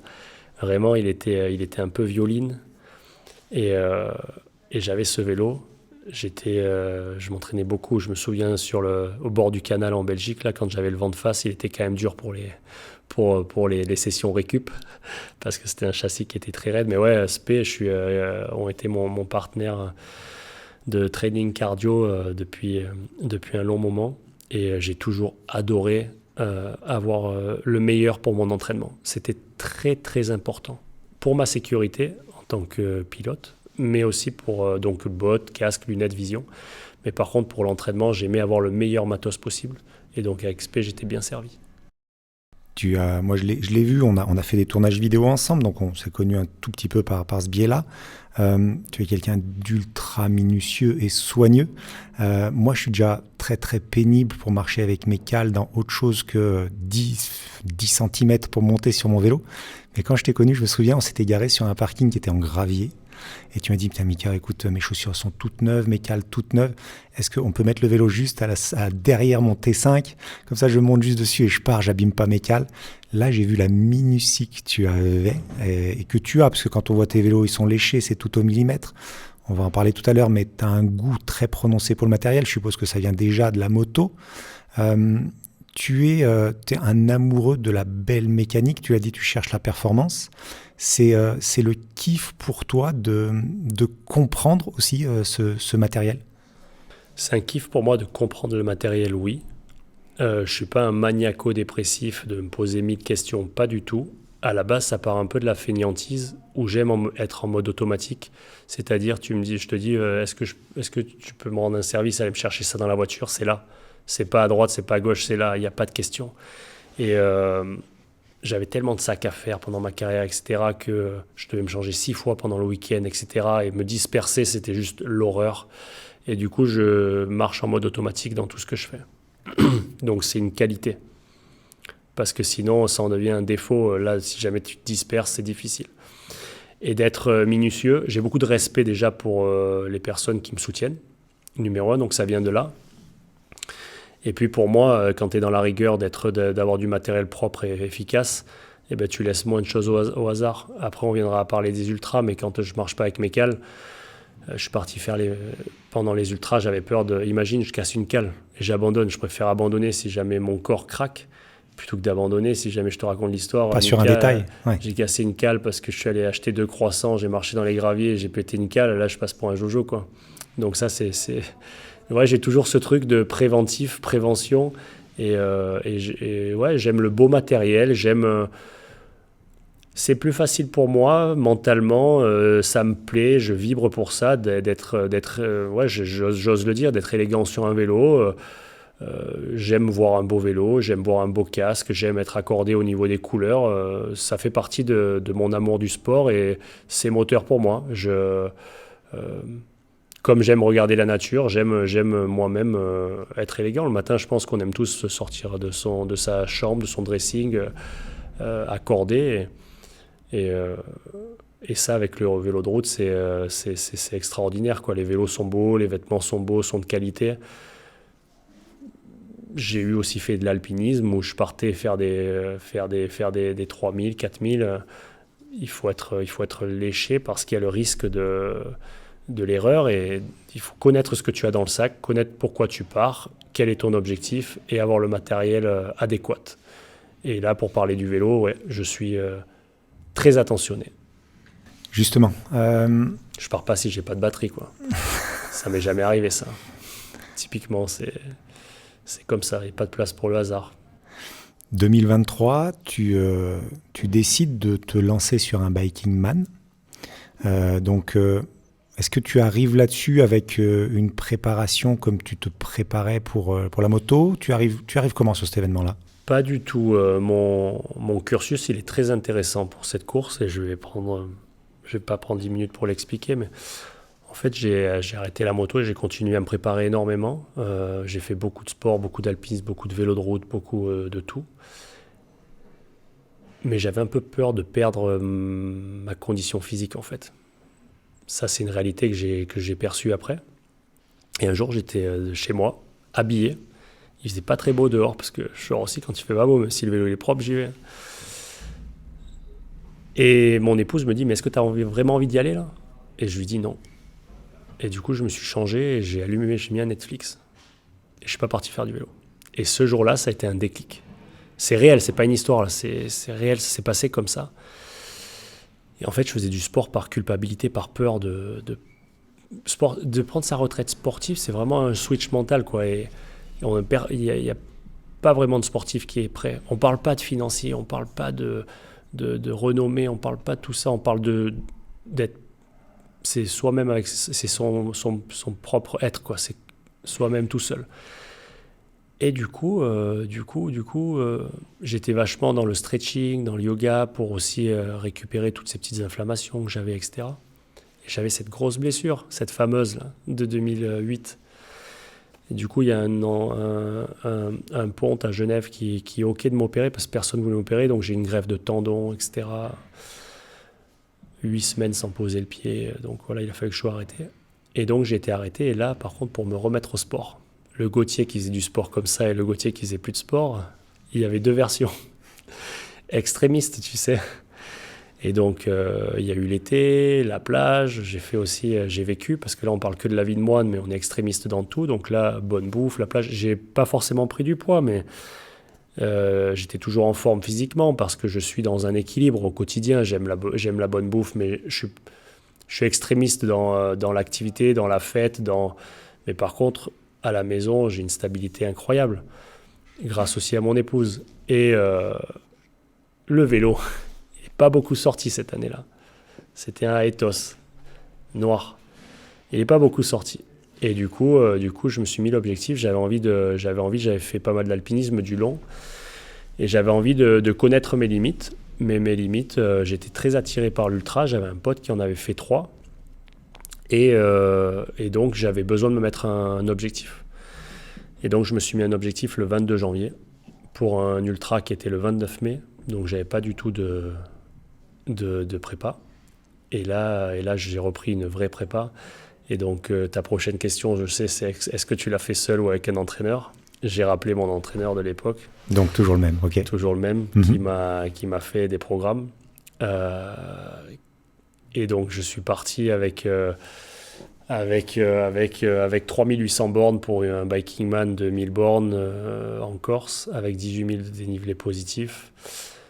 Et j'ai fait beaucoup de séances d'intervalles, des séances de PMA. J'ai fait peu de long. Mon unique sortie longue, ma plus longue, elle était de 160 bornes. Parce que je n'avais pas forcément le temps, j'ai une fille, ma priorité n'est plus le sport, c'est ma vie, et c'est mon plaisir, et c'est, voilà. Malgré tout, capteur de puissance avec suivi des watts et l'entraînement en watts ? C'est pas malgré tout, c'est que ça. Non, quand je suis dans le truc, c'est mon plaisir, donc ma priorité aujourd'hui, si jamais tu me dis on a une activité à faire demain après-midi et que j'ai une sortie vélo, je pars à 3h du mat, 4h du mat, je fais ma sortie vélo, mais mon activité, je la fais pour partager avec mes amis, avec ma famille. Ma présence, je serai présent. C'est pas avant, ça aurait été de dormir, de manger, parce que mon objectif était cet objectif-là. Là, non, j'ai priorité la vie, être épanoui, mais si j'ai cet objectif de côté, je vais le faire bien, à fond. Mais par contre, il n'y a pas que ça. Et donc voilà, j'ai fait cette préparation et me voilà parti dans le Gauthier, du détail, d'ici de là, le biking man, l'ultra, qu'est-ce que je dois faire, le vélo, donc Retul Fit, direct, je fais des bornes, on me fit sur le vélo, ça m'a beaucoup aidé au niveau justement de cette blessure où j'ai un petit peu plus je suis un peu moins flex au niveau de la jambe gauche, au niveau des dorsales, de la nuque, du canal carpien sur les mains. Un vélo, j'ai forcément voulu tout léger, etc. J'ai été bien aidé par les gars chez Spé, ultra précis. Je veux dire, les capteurs, quand tu te mets devant l'iPad, les sacroiliacs derrière, la selle, tout, c'est super, super intéressant. Et donc, j'ai commencé à faire ma prépa, capteur de puissance, cardio, mais cardio, je travaille vraiment qu'au capteur. C'est pas forcément... C'est un indicateur. C'est un indicateur, mais capteur, regardez mon poids. Et juste la nutrition, pour être très honnête avec toi, moi avant, je m'y suis mis, mais... Malgré que pendant ma carrière sportive en 2017, j'étais au régime cétogène, par exemple, donc j'ai poussé le truc aussi. Je suis très rigoureux. Là, maintenant, je suis sportif retraité, donc puis je brûlais des calories quand même, parce que je me suis mis quand même le goût du sang dans la bouche, j'arrive à me le mettre facilement. Ça fait partie pas du plaisir pendant, mais ça fait partie du plaisir de la prépa aussi. Comment tu l'as vécu, du coup, ce Biking Man? Tu termines 11e, si je ne dis pas de bêtises, c'est ça? Ou 13e? Tu te souviens plus, c'était pas important, donc. Ouais, c'était pas du tout important. Je me souviens plus, mais je vais dire une bêtise si je te réponds à ta... D'accord. En fait, mon Biking Man, déjà, avant de l'avoir vécu, mon approche, il y avait le fait que je partais là-bas pour donner mon maximum. Je voulais repousser mes limites. 1000 bornes, ça représentait un chiffre. 18 000 de dénivelé, ça représentait un chiffre aussi. Je suis pas un grimpeur. Par contre, j'aimais le truc de rouler de nuit, de me dire d'être en autonomie. J'ai toujours eu la peur du manque. Donc, tu vois, l'eau, la nourriture et tout. Et là, on partait un lundi de Pentecôte, en Corse, Haute-Corse. Donc là, pour manger, tu te dis comment je vais faire. J'ai commencé à mettre de la bouffe sur mon vélo, les sacoches, rouler, l'équiper, le poids, parce que là, attention, je suis parti, j'ai tout pesé. Ils ont pesé mon vélo au Biking Man Corse et ça avait été le vélo le plus léger. Pourtant, j'ai un 58, moi, le cadre. C'était le vélo le plus léger de l'histoire du Biking Man. Et juste après l'avoir pesé, il y a un mec qui pèse, mais il avait un tout petit vélo et lui était de nouveau le plus léger. Donc moi, mon vélo, il faisait il manquait mon powerbank qui faisait 285 grammes, mais mon plein d'eau. Et j'avais ma bouffe, etc. dedans, donc il manquait vraiment rien. Et donc, l'autre était plus léger de quelques grammes. Mais j'avais un vélo top. Et là, je me souviens toujours, il me demande de mettre de mettre la balise GPS. Et je leur dis non, mais je l'installe moi. Et le mec, il me dit ok et tout. Ils me regardaient, ils ont vu que j'étais ultra maniaque. Et dedans, j'avais tout pour performer. J'avais tout le strict nécessaire réglementaire. Couverture de survie, veste de pluie, etc. Mais je partais jambière, manchette, veste de pluie. Pour faire toute la liste, elle est quand même un peu longue. Mais j'avais tout le strict nécessaire de la sécurité, de la performance, mais pas du confort. Et au niveau de la nourriture, quand tu veux mettre beaucoup de nourriture, ça pèse vite 1, 2, 3, 4 kilos. Et donc finalement, tu mets peu de nourriture. Et donc, je suis parti à l'aventure. Donc, mon approche, elle a été très stricte. J'étais ultra prêt. Une fois que je suis prêt, je ne fais pas partie des gars qui se rassurent.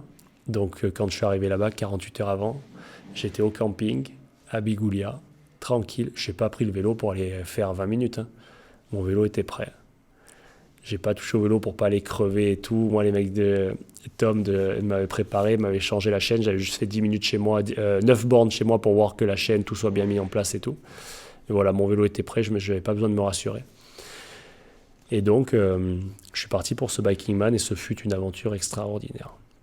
J'avais envie d'avoir des hallucinations dues au sommeil. J'avais envie de tout ça.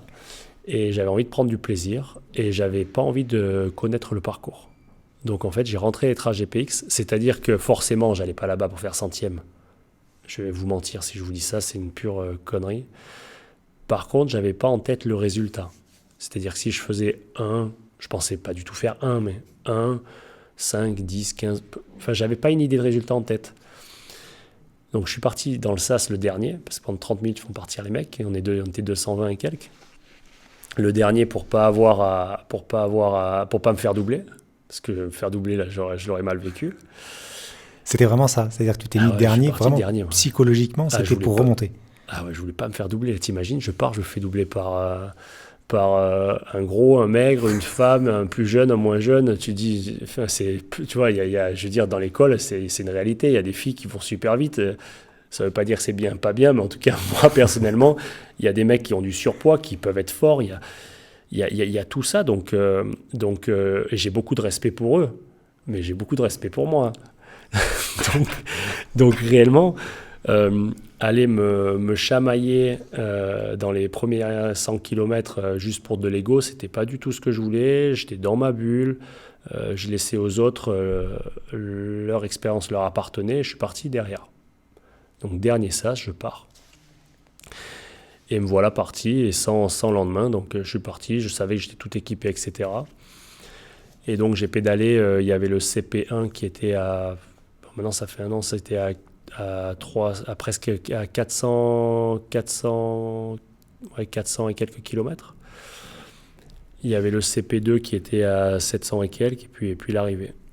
Et donc moi je voulais vraiment faire le maximum. On a eu une épreuve, il me semble, qui a été très difficile au niveau des intempéries. Météo catastrophique. Catastrophique, ouais, c'est ce qu'ils ont dit, parce que moi j'en ai fait qu'un jusqu'à présent. Mais il y a eu vraiment l'hydrométrie. Vraiment le temps était tellement compliqué, il faisait beau, il y avait des averses, il faisait beau, il y avait des averses, donc c'était super compliqué de se couvrir. Après en Haute-Corse, on a eu des amplitudes de 35 degrés à 6 degrés, quoi. C'était vraiment pas facile. Et surtout avec beaucoup d'humidité. Donc moi, la première journée, ça s'est très bien passé. J'ai réussi à m'alimenter, à bien pédaler. Je me mettais qu'au watt. C'était pas du tout au cardio, j'étais que au watt. Ton coach avait analysé, lui, le parcours pour te donner exactement les watts à... J'avais pas de routeur. D'accord, de compteur. Non, ils ont en ultra, ils ont des routeurs, non, c'est-à-dire des mecs qu'ils appellent en leur disant quand est-ce que je vais arriver et qu'il y a un supermarché, quand est-ce que je vais arriver et qu'il y a ça, je me sens pas bien, est-ce que je peux faire ça? Donc j'appelais personne, quoi. J'avais mon épouse, mon coach, mais mon coach me connaît, donc en soi il savait qu'entre 240 et 260 watts, je pouvais faire l'affaire, quoi. Donc moi je suis parti là-dessus.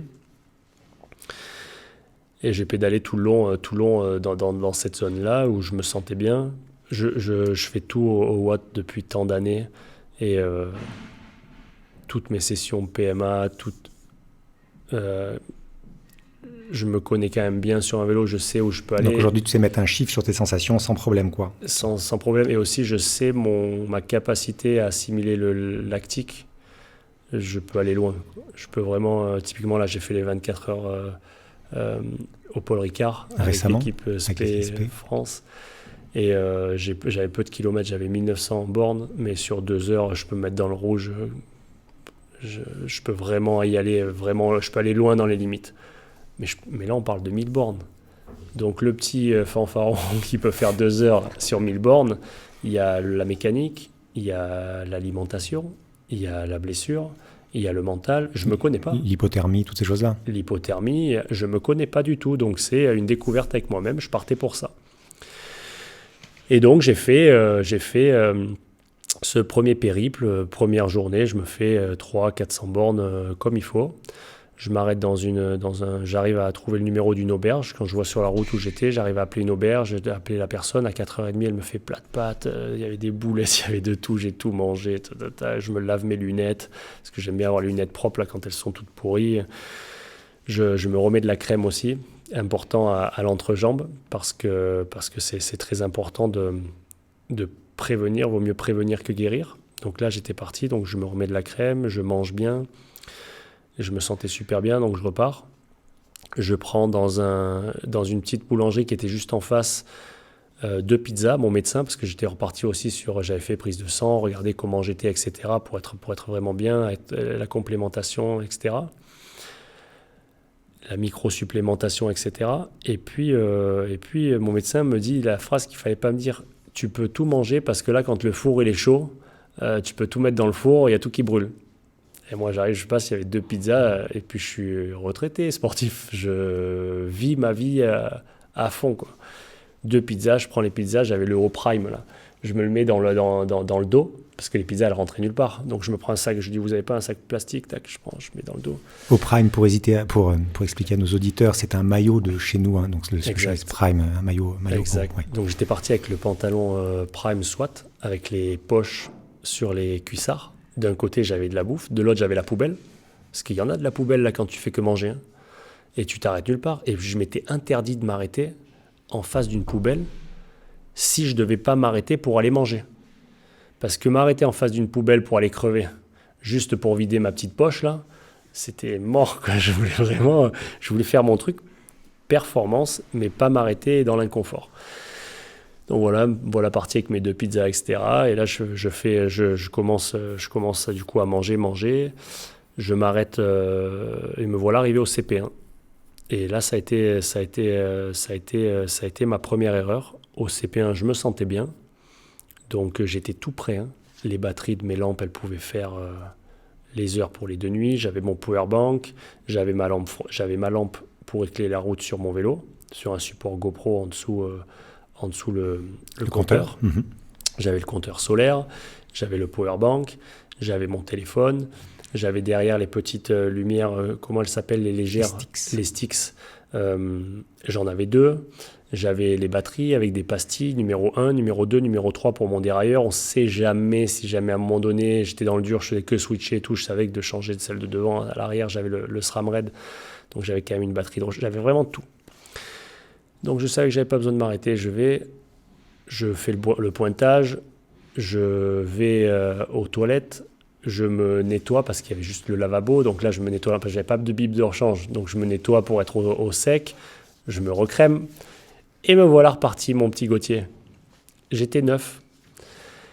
Et en fait, je suis arrivé dans la montée, je crois que c'était le col de l'Hospédale, juste après le CP1. J'avais pas du tout analysé le parcours.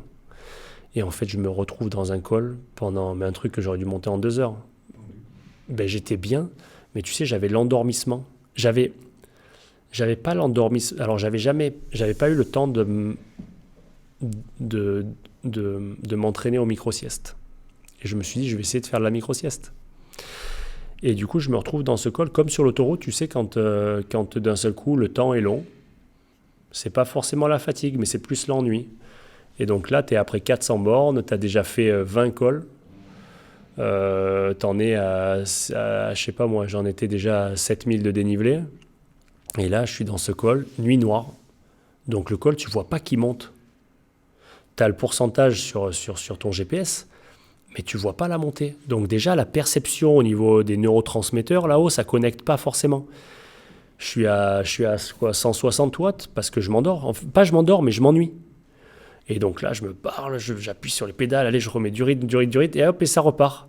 Et à un moment donné, je dis non, mais je peux pas durer comme ça, là ça va pas, j'avais de l'ennui, quoi. Du coup, je pose mon vélo comme ça sur le bas-côté, je m'allonge pour me dire je fais une micro-sieste, je mets mon réveil dans 20 minutes. Mais sauf qu'une micro-sieste, j'ai compris à ce moment-là que tu la fais pas dans une montée. Tu la fais pas préparée.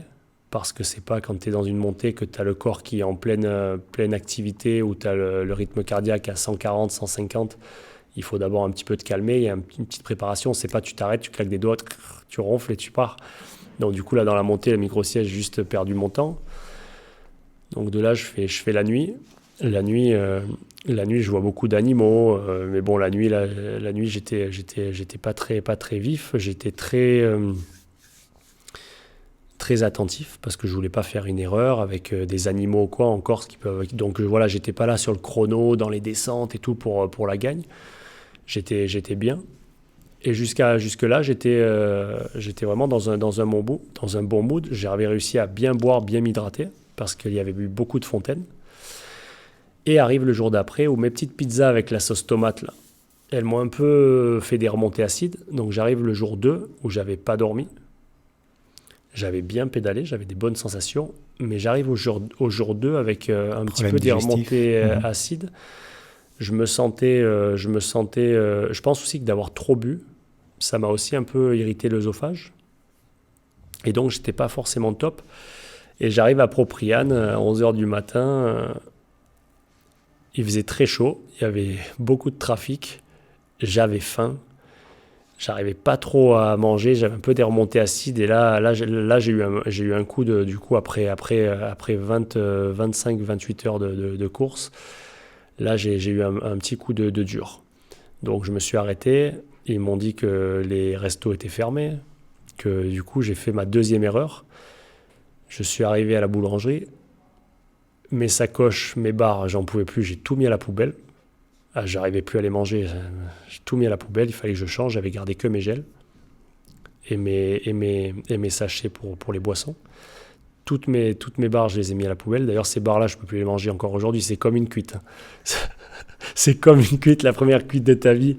Je sais pas à quoi tu l'as pris, tu peux plus boire ça. Mais là, c'est pareil pour mes gels, pour mes barres, donc c'est rigolo. Je demande un croque-monsieur à la boulangère. Je vois dans ses yeux que je suis pas normal, parce que j'avais un peu l'ivresse du sommeil. Donc ça, c'était rigolo. Je me dis, c'est bien, là, j'avais chaud, j'avais faim, et je vois dans ses yeux que du coup, je me dis, voilà, je ne dois pas être super beau. Et donc, je fais ma deuxième erreur. Je prends un croque-monsieur à la béchamel. Et il n'y avait que ça. Il n'y avait que ça, et il n'y avait que ça. Il n'y avait pas forcément de choses je fais une connerie, je prends un croque-monsieur. J'avais pas vu qu'il y avait de la béchamel. C'était pas ce truc tout gras, mais je n'étais pas trop lucide à ce moment-là. Le resto d'à côté me refuse de me faire une crêpe parce qu'il était 11h et c'était pas encore ouvert, donc je prends un truc plaisir. Donc je prends un tiramisu. Un tiramisu qu'ils avaient là, non mais j'ai fait n'importe quoi à ce moment-là. Un tiramisu spéculoos, je sais pas quoi. Donc voilà, je mange mon tiramisu, c'était frais, il faisait chaud, c'était bien, je suis parti. Et ça n'a pas aidé mes remontées acides. De là, j'avais pris un peu de médication donc j'appelle mon épouse. Je lui dis, et donc elle me dit, tiens, prends ça. Donc je sais plus ce que je prends, mais pour les remontées acides, où ça m'aide énormément. Et là, toute la journée, j'étais dans ce col, je me souviens, au-dessus d'Ajaccio, où il faisait très très chaud. Et c'est là qu'est la partie très intéressante sur l'expérience que j'ai faite de mon corps. Là, il faisait très chaud. J'en arrive à un point de m'arrêter chez un habitant pour lui demander si jamais il ne peut pas me remplir ma gourde, parce que là, il y avait plus j'étais au milieu d'un col, il n'y avait plus rien. Il y avait juste des maisons, des nouvelles habitations.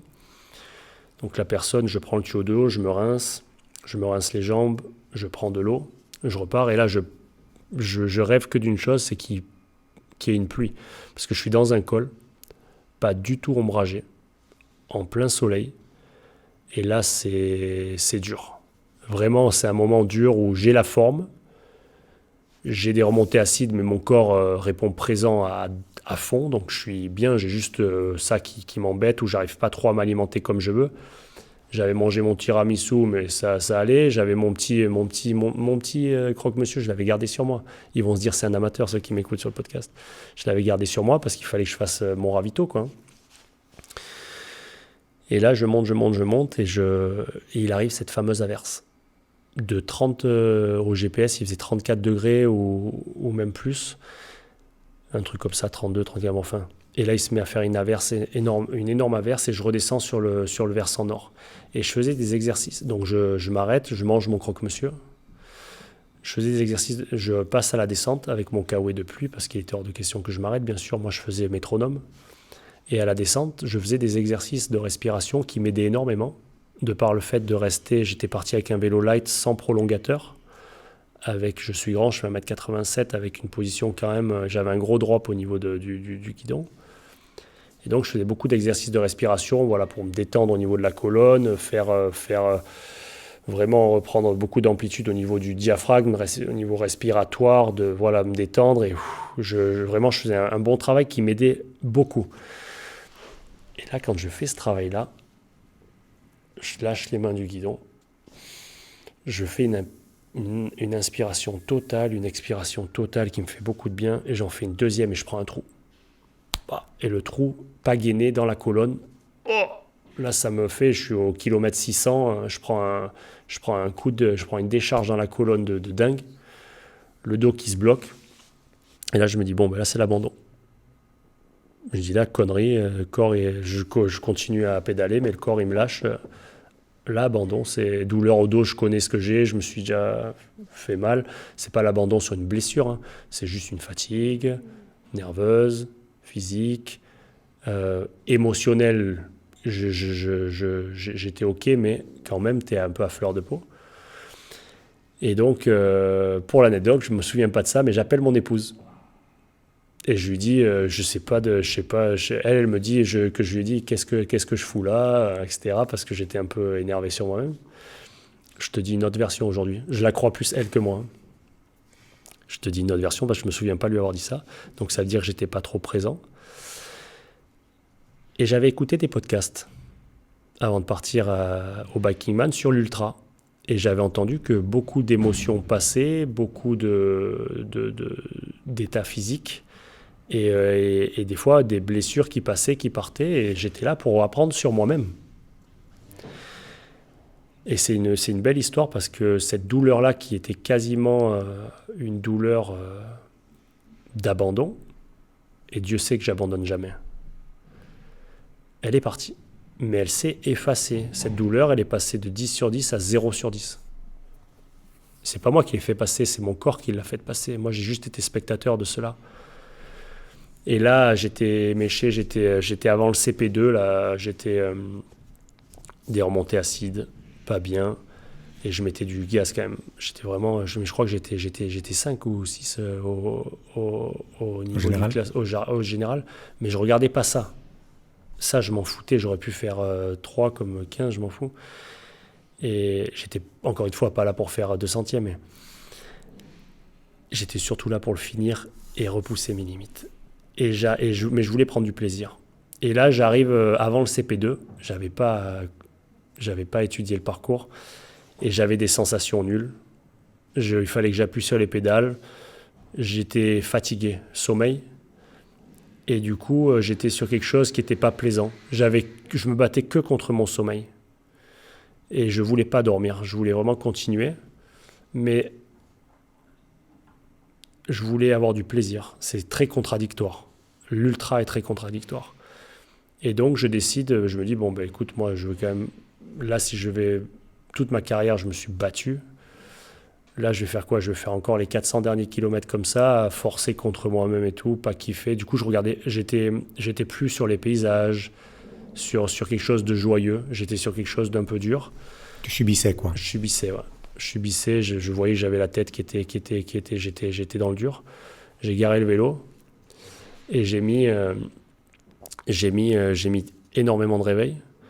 Et je gare le vélo, donc là c'était après une petite descente où j'avais déjà analysé que je ne pouvais pas faire de micro-sieste comme ça. Et là je gare mon vélo, donc il était un truc comme 14 heures. Et je gare mon vélo dans un champ, au bord d'un arbre, tac, et là je m'allonge. Et quand je m'allonge, je mets le temps de réveil. Et mon objectif c'était de dormir 1h30. Et en fait ce sont les réveils de 2 heures qui m'ont réveillé. Mais mon téléphone avant il n'a pas sonné. D'accord. C'est-à-dire que si je ne suis pas seul au pied de cet arbre à dormir par terre, je te mets la somme que tu veux de te dire quelqu'un m'a éteint le réveil. C'est-à-dire que mon corps, il est totalement... J'ai aucune notion d'éteindre le réveil. Je suis dans un sommeil tellement profond, c'est où je ne l'entends pas, ou alors je l'éteins, mais je ne m'en souviens pas. C'est quelque chose, donc tu peux voir que l'ultra, c'est un truc de fou. Je me réveille du coup au bout de 2 heures, donc je dors trop par rapport à ce que je voulais. Et là, quand je repars, ce que j'avais oublié de dire, c'est que juste avant ça, je me suis arrêté. Du coup, j'ai vu un resto, je me suis arrêté. J'ai commandé du riz blanc avec de l'huile d'olive.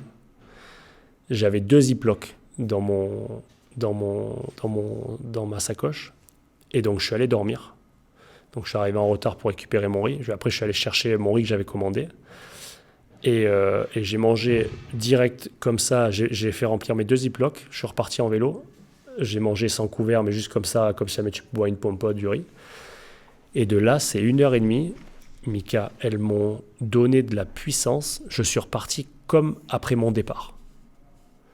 J'avais mon corps qui réagissait présent émotionnellement, physiquement. Et j'étais bien sur mon vélo. J'ai monté ce col avant d'arriver à Porto, mais vraiment facile, j'étais super heureux et tout. Et en fait, j'arrive au CP2, et là, je te la fais. Il y avait le resto, le CP, en face d'un hypermarché.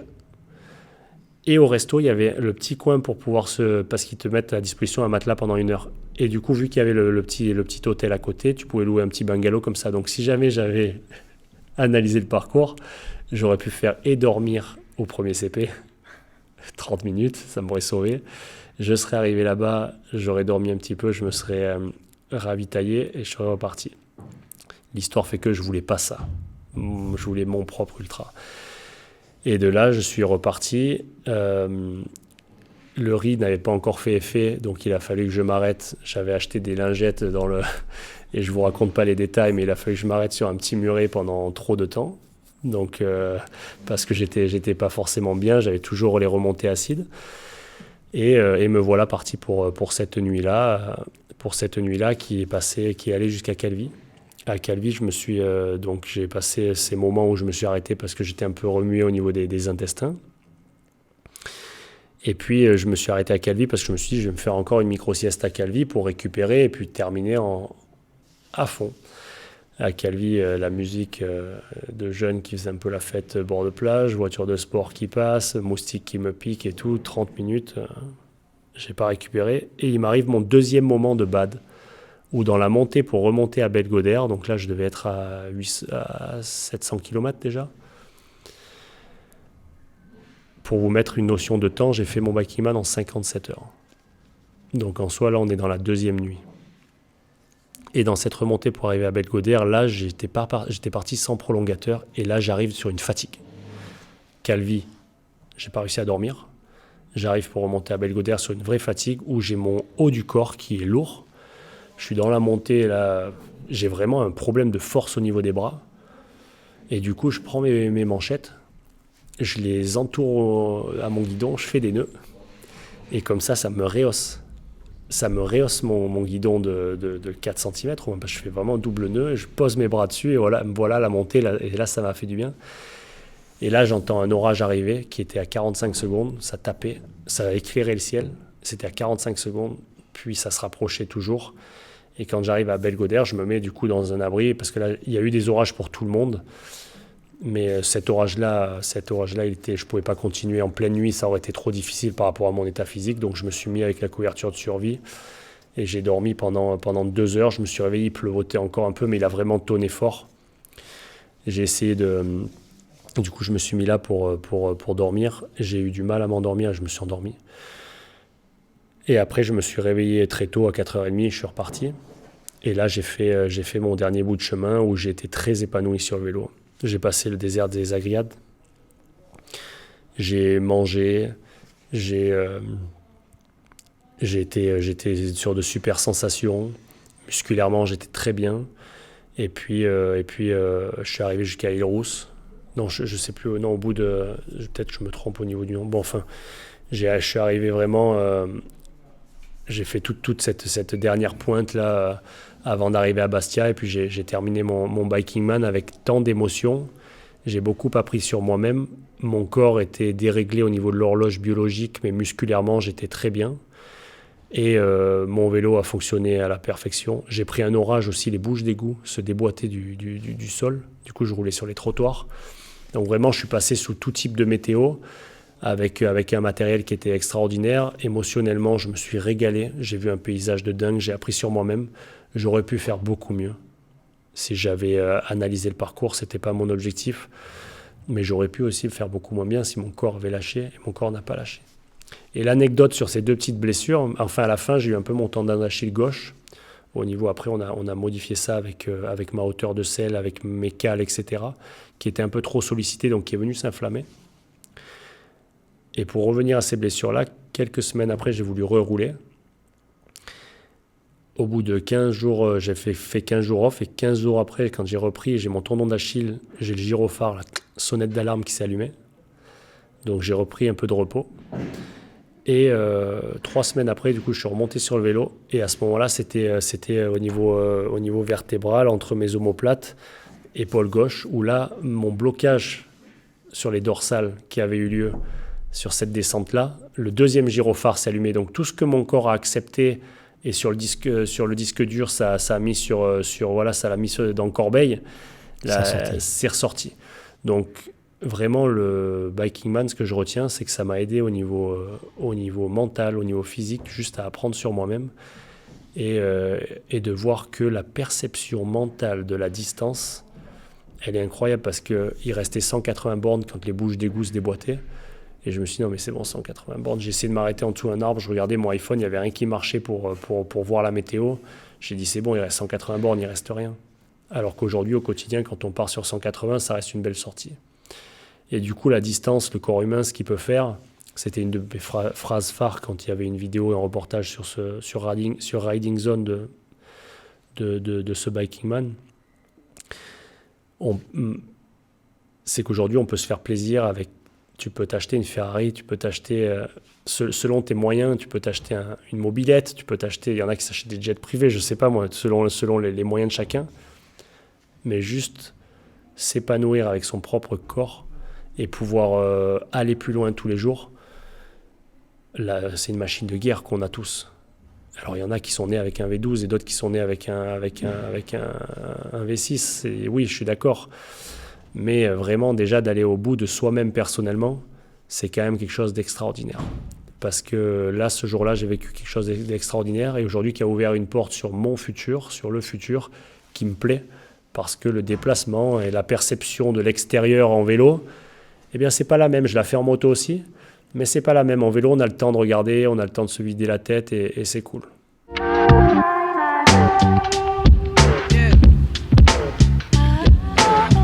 Vous écoutez 74, le podcast vélo de Specialized. On va parler un tout petit peu d'avenir. Tu es venu aujourd'hui dans nos bureaux chez Specialized ici pour faire une nouvelle étude posturale Retool Fit avec Vincent, notre spécialiste. Pour le Biking Man, tu avais choisi l'Aetos. Là, tu repars sur un nouveau défi et tu changes de vélo. On le voit derrière moi là, ici. J'invite les auditeurs à se rendre sur le site de Specialized. C'est le tout nouveau Specialized S-Works Roubaix SL8. Explique-moi déjà quel sera ton prochain défi et ensuite on parlera du vélo. Alors mon prochain défi, réellement j'ai beaucoup de choses qui se sont mis sur mon calendrier cette année et c'est vrai qu'aujourd'hui j'ai du temps pour me lancer des défis, Dieu merci.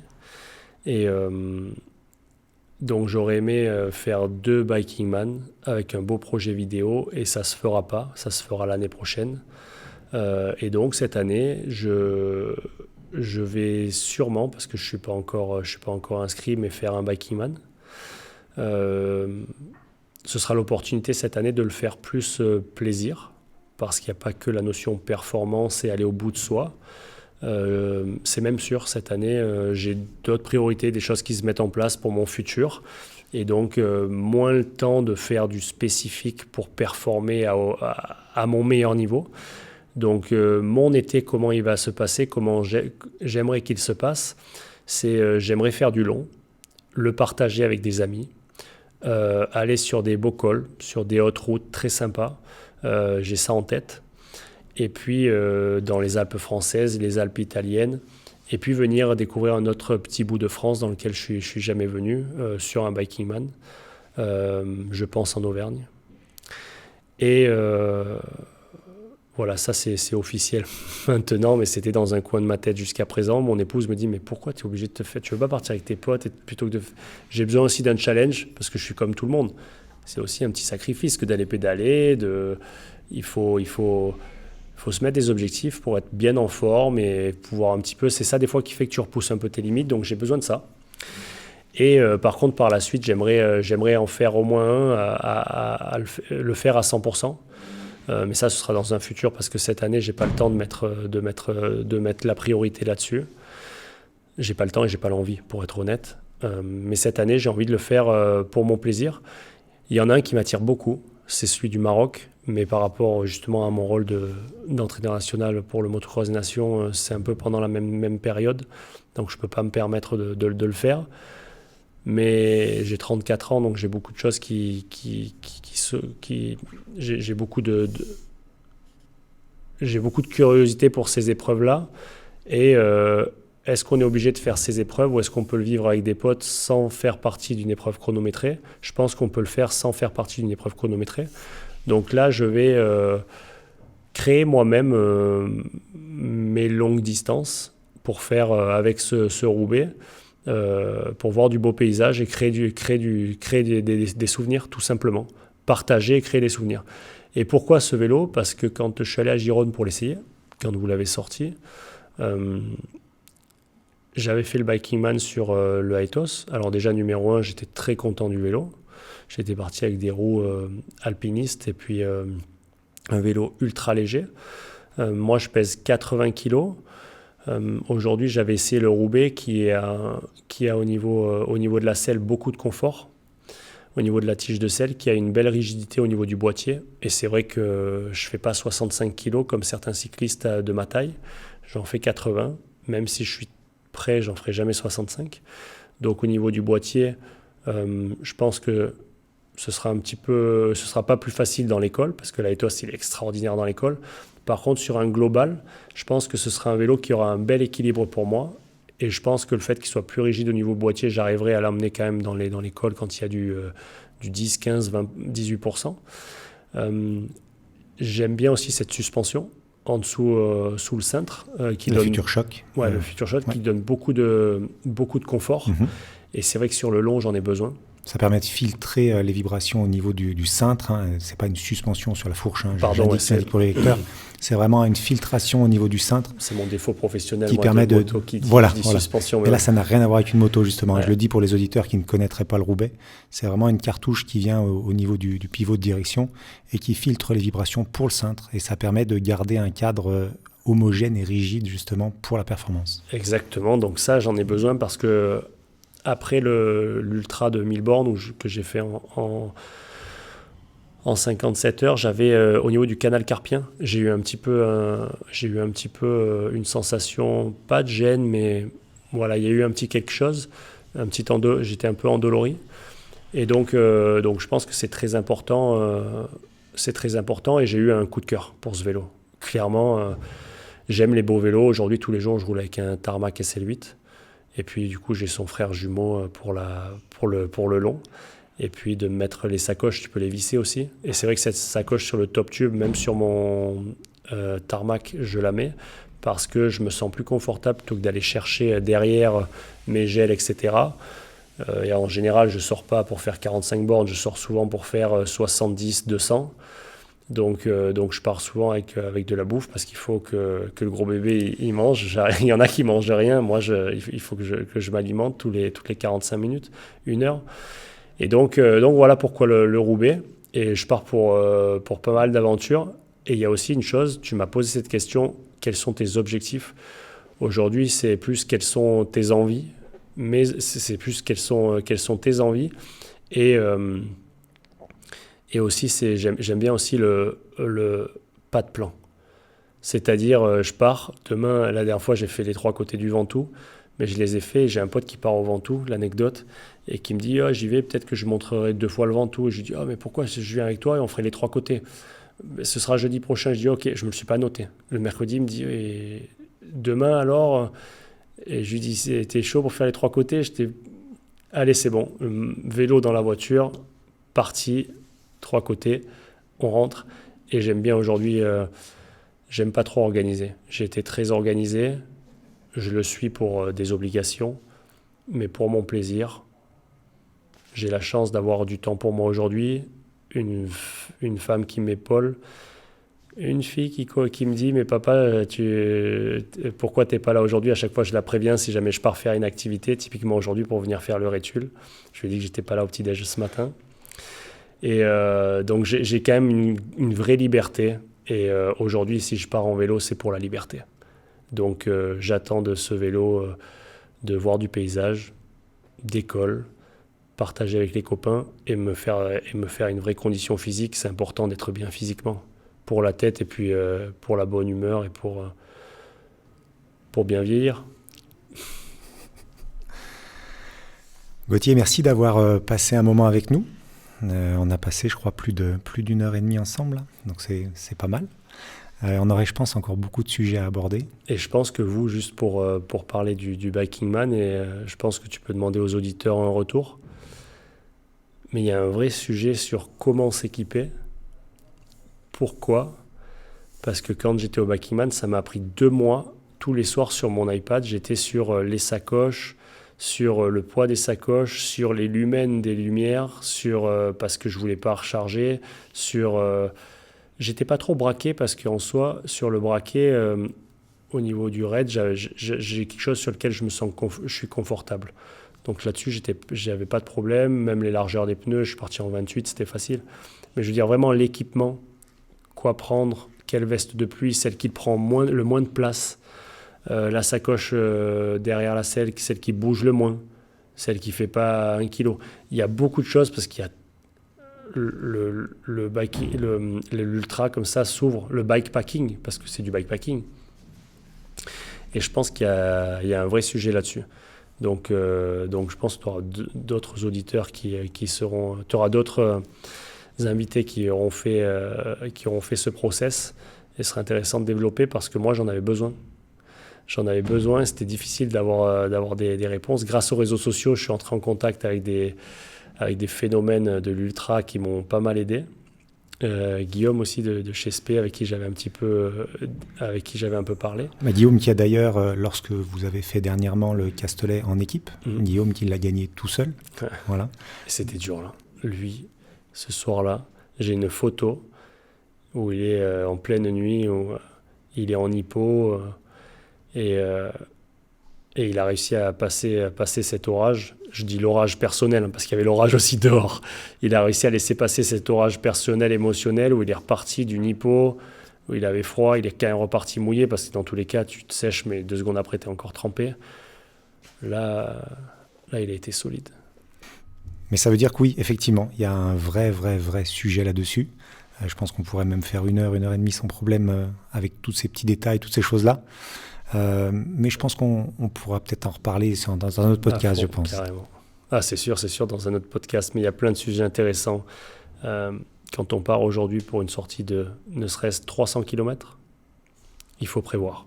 C'est important pour ne pas se mettre en danger et pour être dans le confort. Et quand tu fais 300 km de jour, c'est facile, mais quand tu les fais de nuit, c'est pas facile.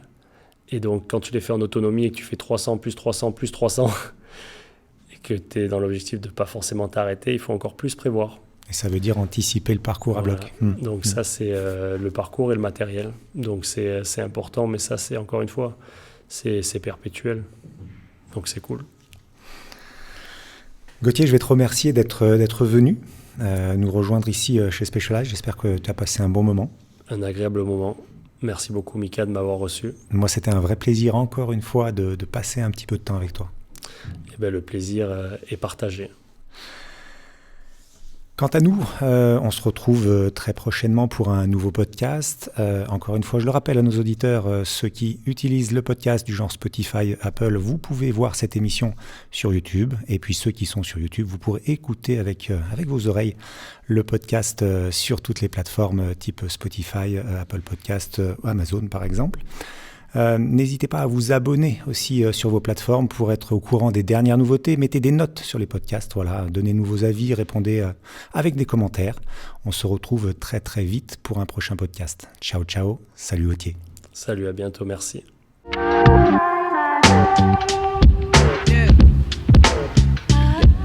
Découvrez l'univers Specialized sur www.specialized.com.